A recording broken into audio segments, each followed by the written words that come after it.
Good morning and welcome to the East Mediterranean Forum. My co-host this morning is Marta Muzhainska, and with us we have Dr. Ephraim Sneh, retired Brigadier General with the Israeli Defense Forces. Dr. Sneh, good morning, and thank you for being with us. My pleasure, as always. Dr. Sneh, you were very kind to join our discussion on Iran and its general role in the Eastern Mediterranean. So let me start you with a question. It's been more than 1 year after the nuclear deal with Iran. In your view, how has this affected Iran's behavior and its objectives in the region?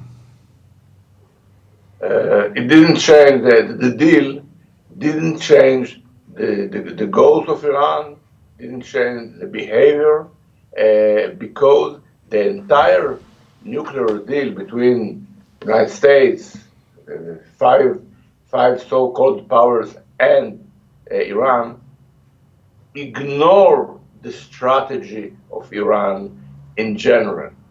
Ignore what are the real ambitions of the regime in Tehran. They concentrated on one of the tools of this regime to obtain its objectives, and this is the nuclear project.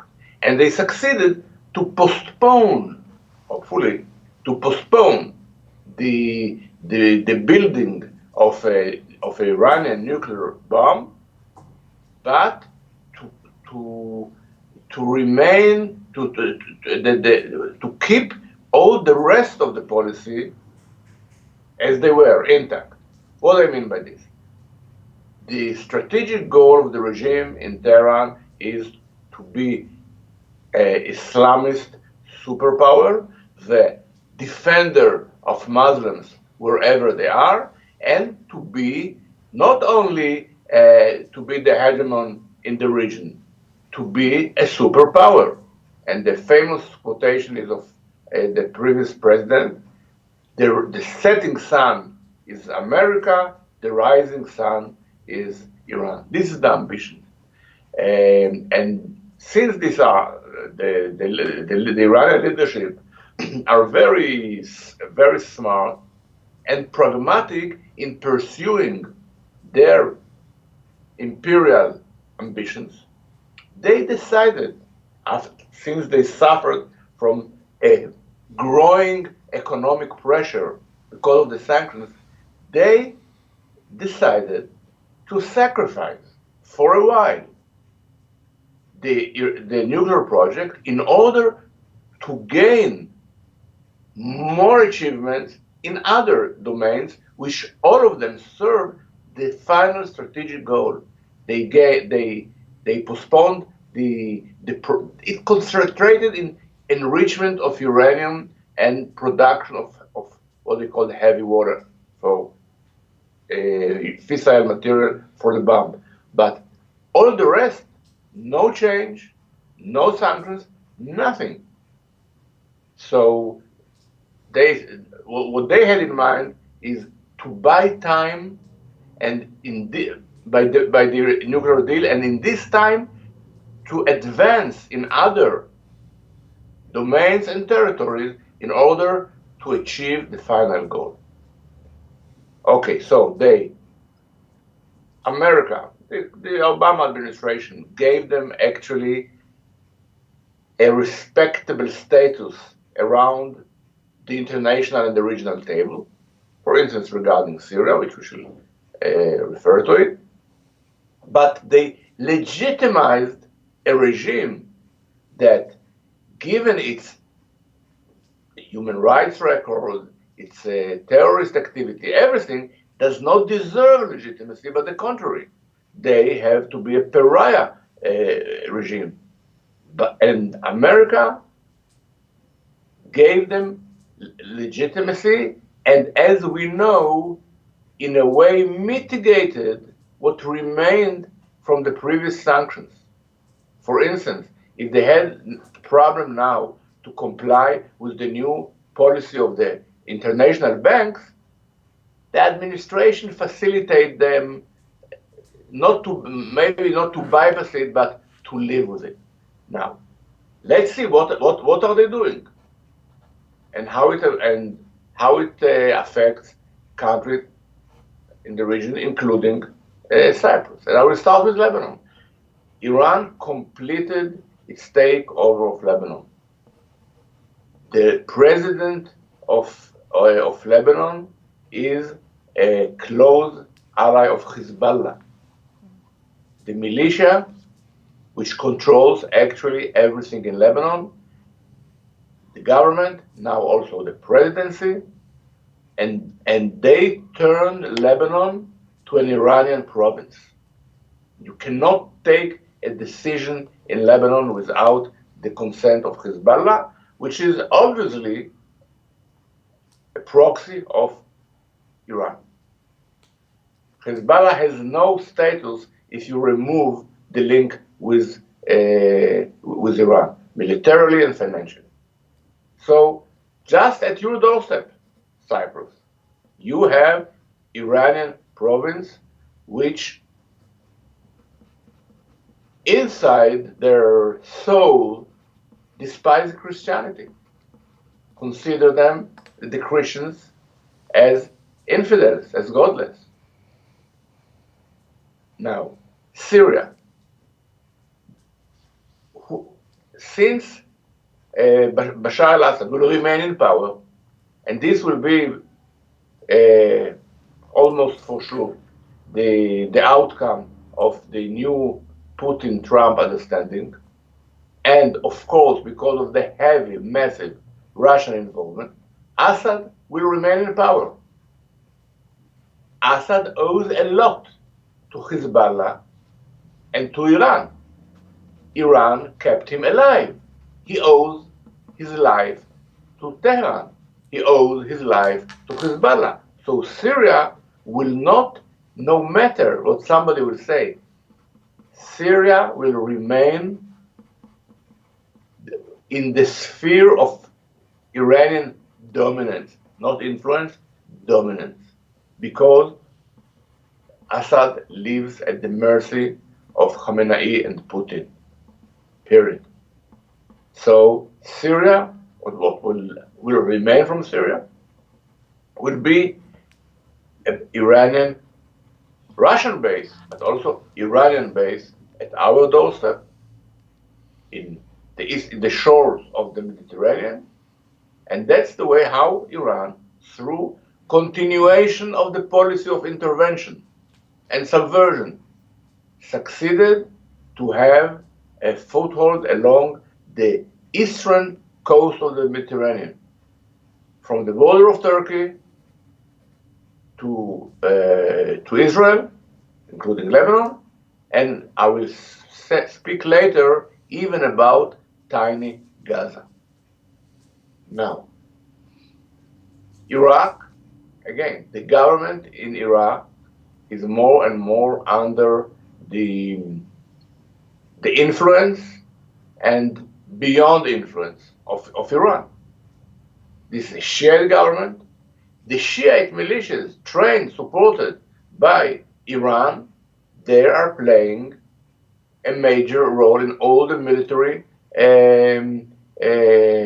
operations against ISIS, but to expand the rule of Baghdad over the country. You see them in the north, you see them in the west. In the west, close to Jordan. Another Western, an ally of the United States, a moderate country, and they, through this militia, they get closer to the border Iraq-Iran. So actually, Iran took over Baghdad, let alone the southern Shiite provinces. Now, one of the aspirations of Iran since the taking over of Iraq is to couple the oil production of Iran and the oil production of Iraq, and to take the combination of the two above the Saudi oil production, and to take the role of of Saudi Arabia as the one who calls the shot in the global oil market. But for all other strategic purposes, the taking over of Iraq is a strategic, historic goal of Iran. Yemen, what they succeeded recently to do is to use the western shore of Yemen, which is the eastern shore of Bab el Mandab, and militarily to take the possible control of this critical maritime pathway.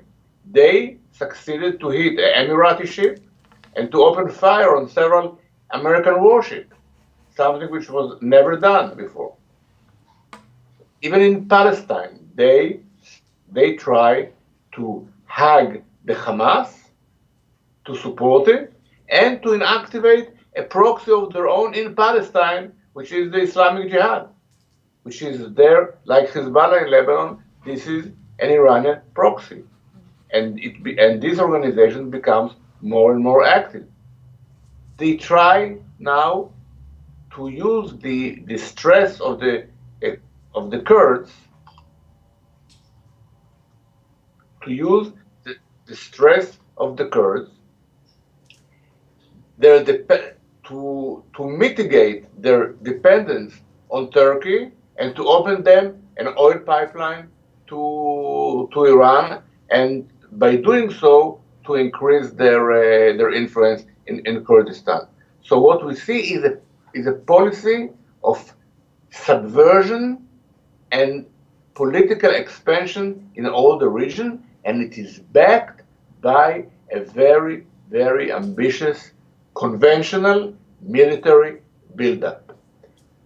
In the last 15 months, since the Iran nuclear deal, they several times tested their long-range ballistic missiles, which are capable to carry the bomb and to be used as a leverage over countries which are 2,000 kilometers away.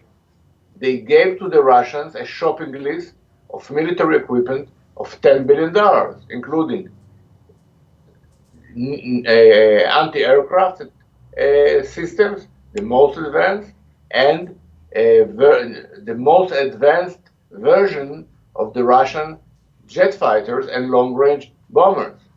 So, to sum it up, Iran continues its military buildup, its support of terrorism, and its subversion in any regional country that they are able to penetrate. And the list, as we see, is very long. So what happened is that Iran is, when it comes to the East Mediterranean, they have direct access to the East Mediterranean through Syria and Lebanon, and they can, at the moment that they want to do so, with their long-range missiles, with their coast sea missiles, they can become a military player in the East Mediterranean. And now I'm glad to answer your questions. Ephraim, you say these are the objectives of Iran, but what about its proxies? I mean, do they share this worldview of Iran, or are they opportunistically benefiting from Iran's help, and maybe at some point will not continue to march with it? The only important proxy, which is not Shiite and is Sunni, is Hamas.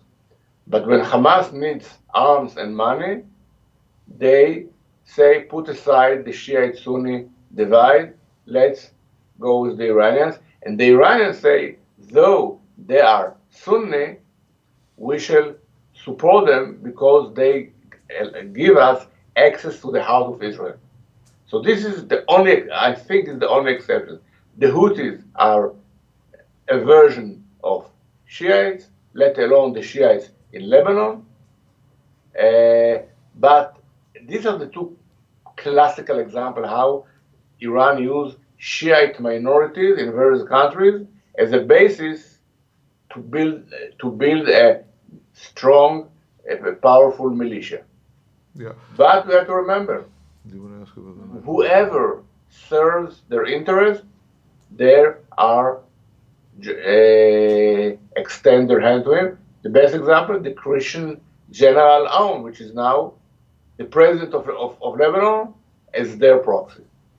So generally, the proxies, religiously and of course politically, they are part of the Iranian, let's say, called ideology or religion. But others, in spite of the Sunni Shiite rivalry, they go with them. I wanted to ask you about Hamas. What are the relations between Hamas and Iran at the moment, especially in the context of the conflict in Syria? Hamas, since it is politically isolated, and they, on one hand, they enjoy a very open support of Turkey. Turkey is the political sponsor of Hamas. But Turkey and Qatar is not enough, and they keep all the time open channel to Iran, mainly to receive arms and financing, which they badly need. So this is the dependence of Hamas on Iran, though they have other sponsors, which is Turkey and Qatar. Coming back to the previous points that you had made, we were discussing the proxies and how far they would follow Iran. One of the elements of Iranian policy is nationalism. There is a strong Iranian nationalist element. It's not just religious. Does this create a limit to how far Hezbollah or the Iraqis or the Syrians or so on will march side by side with Iran? Let's make no mistake.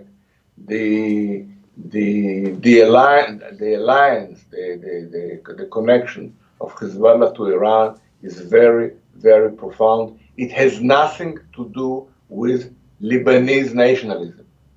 They are totally bending the national interest of Lebanon to what is important for Iran.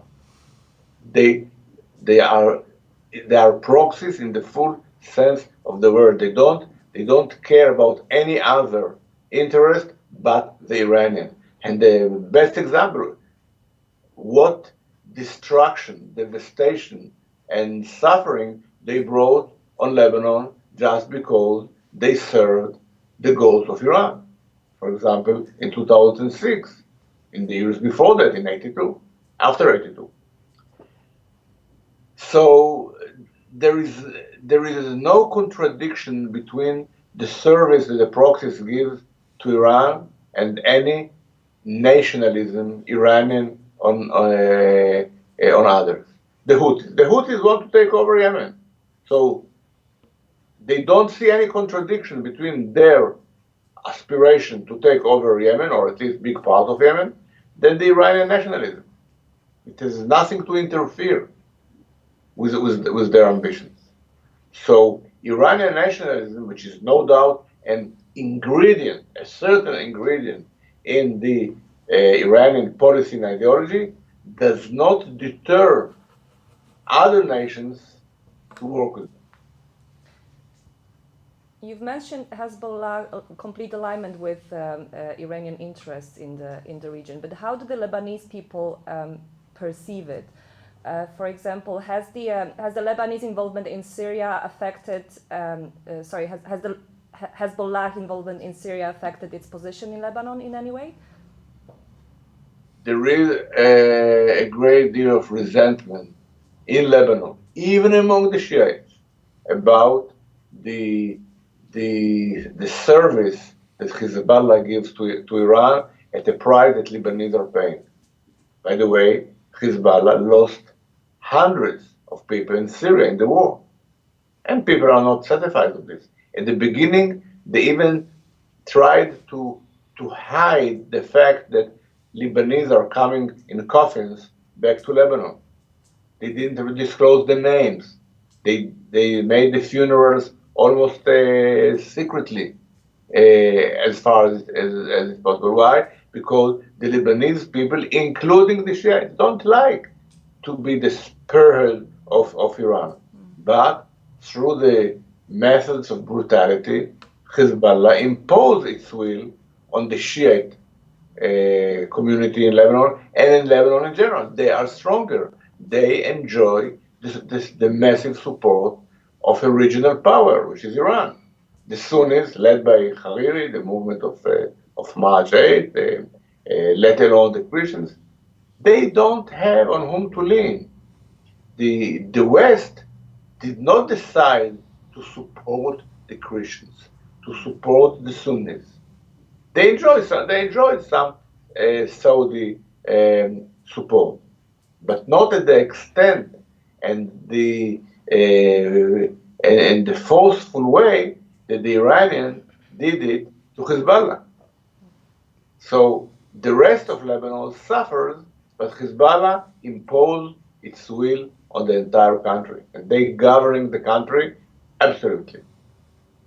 You've mentioned that with the recent presidential elections in Lebanon, Lebanon has become even more dominated by Iran. What can that mean for Israel?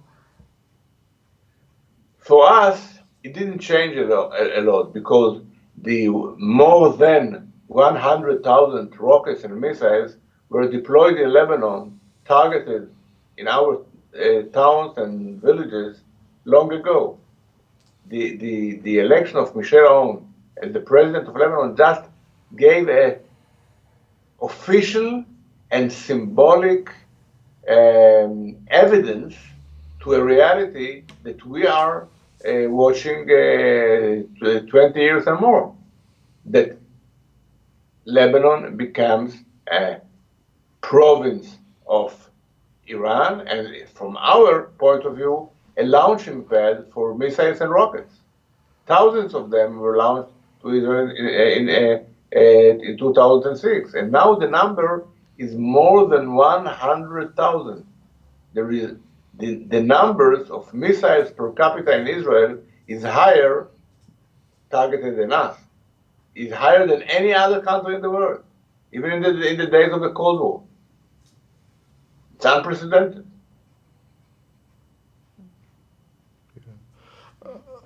Dr. Sneh, where does Qatar come into this whole picture? Qatar plays a policy of its own, and they can afford to do so given the immense wealth they enjoy, but they put themselves against Saudi Arabia, against the other Sunni members of the GCC. Their natural partner is Turkey, and they use their influence to promote strategic interests that are contradictory to those of the other Sunni countries, and they have, I would say, open channels with Iran. They cooperate in many issues. They are not militarily partners of Iran, but they do not consider themselves as opponents of Iran.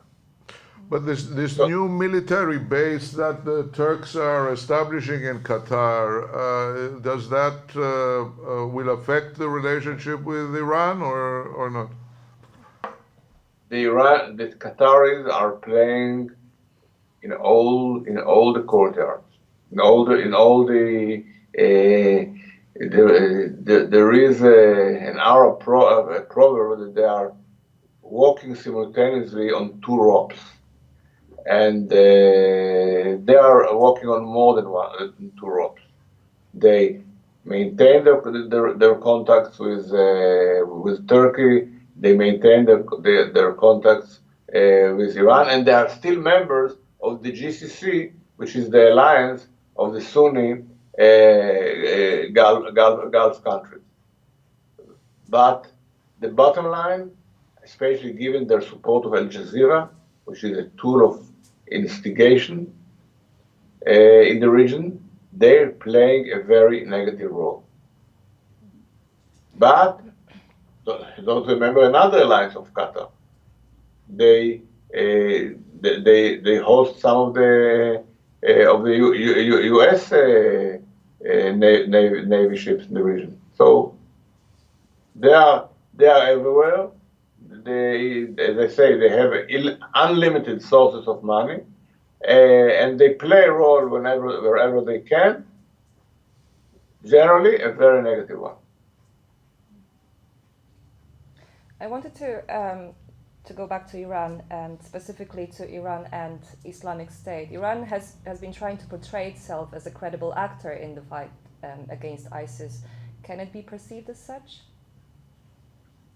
They oppose ISIS because ISIS tried to take from them the representation of the Muslim cause. And since ISIS is Sunni movement or Sunni army or entity, and they are Shia, so there is contradiction between them. But when you judge them according to their ideology, they are not much different. This is the very extremist interpretation of Islam, a very fanatic one. So of course, when they want to be nice to America, say we are fighting ISIS, and America is easily falling in this trap and consider them as the partners. They are partners specifically in the current phase, but as far as the global vision of this regime, they are the same as ISIS, no difference. That Islam will dominate the world. That the infidels will either convert to Islam or will vanish, to say it in a gentle way. Now there is no difference. They have the same philosophy. Dr. Sneh, how does Israel view the Russian-Iranian cooperation? I mean, you mentioned that it is Russia is providing Iran with sophisticated weaponry, but more broadly, I think in Syria, let's say, would Israel envision a permanent presence of Russia there with Iranian cooperation or without it? The Russians are in Syria for any visible future. And the bottom line, as far as Israel is concerned, is that the axis Tehran-Damascus is bolstered dramatically by the Russian presence.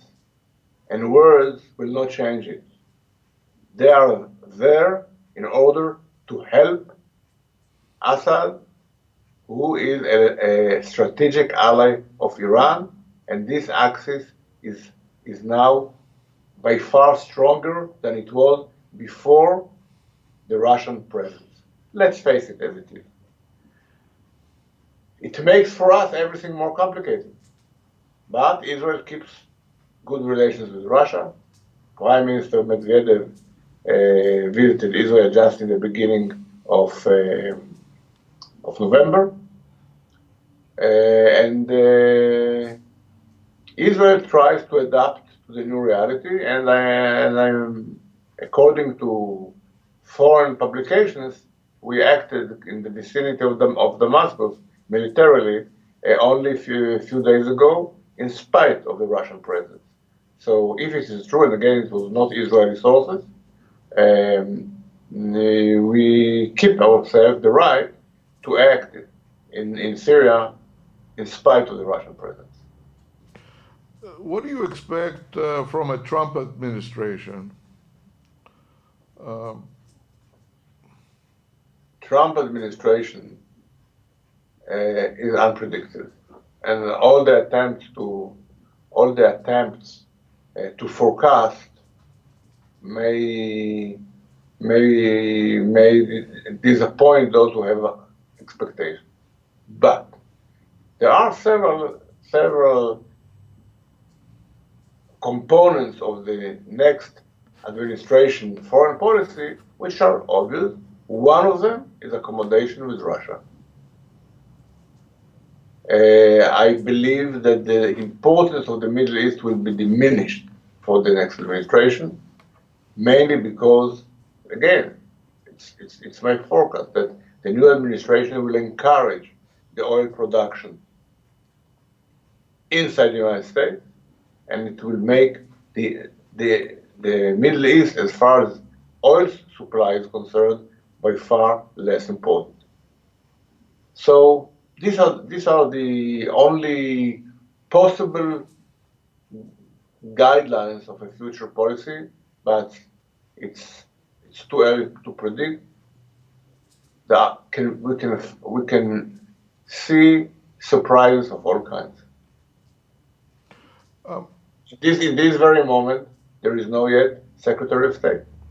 Maybe tomorrow, maybe next week, but it's too early to judge. Too early to judge.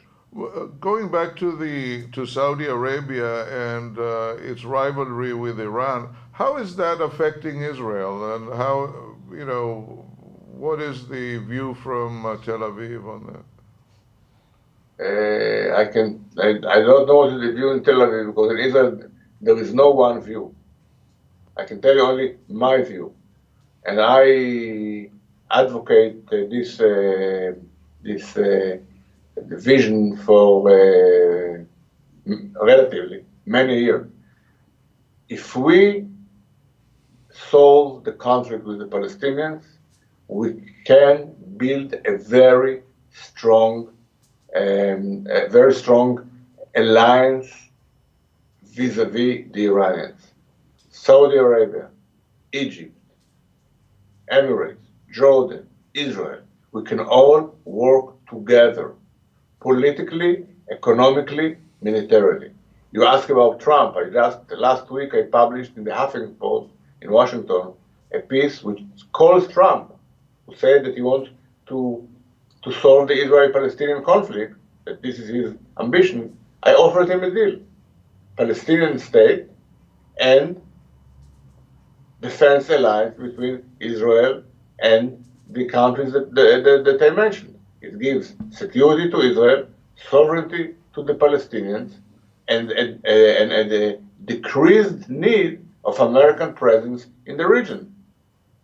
So maybe he will adapt to this policy, but so far the Arab countries cannot join us substantially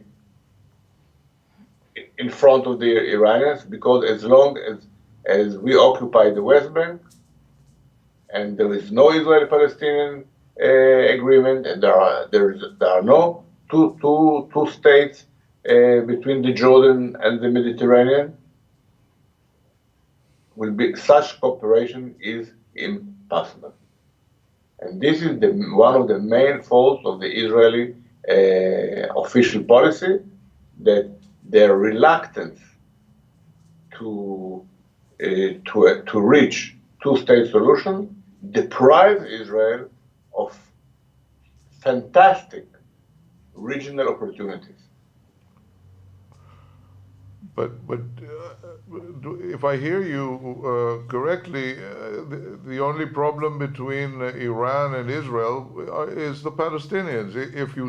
If the Palestinian issue goes away, then revolutionary Iran will hug Israel? They will not hug and they will not kiss. this is exactly the point. The extremist Islam rejects the, the existence of Israel no matter how friendly are with the Palestinians. They don't want to see a Jewish state in the Middle East. And this is what makes Iran so damaging to the cause of peace in the region. They don't say, just give this part of the territory to the Palestinians and everything will be fine. No, they advocate, and Khamenei wrote a book about it, how Israel should be eliminated.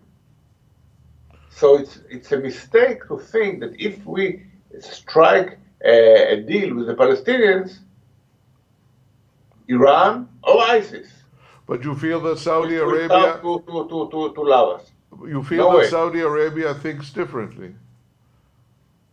They discover that Israel can be a positive member of the region, of the regional community. Yes, I know for sure that if we solve the conflict with the Palestinians, and this is the essence of the Arab Peace Initiative, all those countries that I mentioned will normalize the relations with Israel. This in the year 2002, the then late Saudi king, he proposed to the Arabs to accept his peace initiative, and it was adopted by the entire Arab League. All the countries adopted it. No one objected to the Saudis, and they repeat to say the Arab peace initiative is still on the table. And the essence of this initiative was, if you relinquish the territories, we will normalize the relations between you and all the Arab countries. So it's still, as far as I know, and I know, it's still the Saudi policy.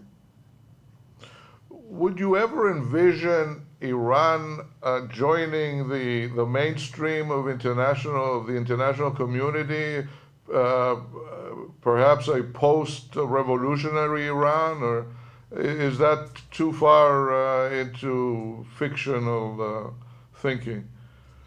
It's not far-fetched at all. At the moment that the Iranian people will control Iran and not the Ayatollahs, at the moment that Iran will be a democratic and secular state, Iran will be an important member of the international community, no doubt about it, and a friend of Israel.